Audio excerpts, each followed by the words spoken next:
Deployment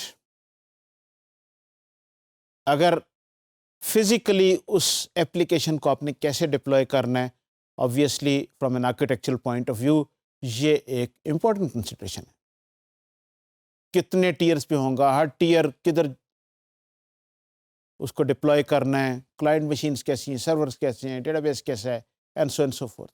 so when deploying a web application, you should take into account how different layers and components ان کی location کیا ہو will affect the performance, scalability and security of the system. اس کے ساتھ ساتھ effect ہوتی ہے.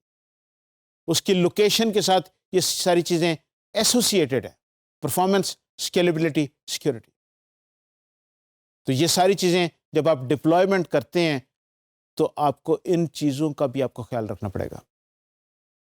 Different trade offs کیا ہیں، ظاہر ہے کہ یہ آپ کو دیکھنا پڑے گا.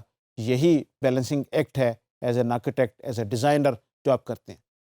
آپ کیا ڈسٹریبیوٹیڈ یوز کرتے ہیں یا نان ڈسٹریبیوٹیڈ ڈپلائمنٹ پالیسی آپ یوز کرتے ہیں؟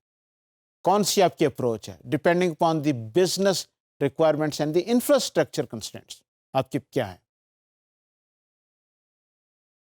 You need to consider using a non-distributed deployment to maximize performance.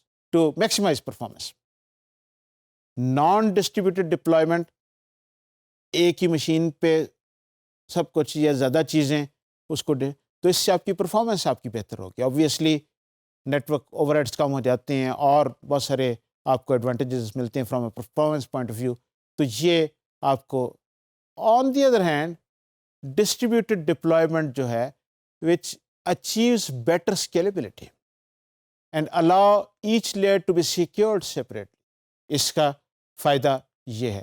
تو آپ کو اپنے ٹریڈ آفس کو دیکھنا ہے، اس میں یہ دیکھنا ہے کہ آپ کو کام کتنا کرنا پڑے گا، اس کے پرفارمنس کے اوور ہیڈس کیا ہیں، اس کی سیکورٹی کے کیا ایشوز ہیں.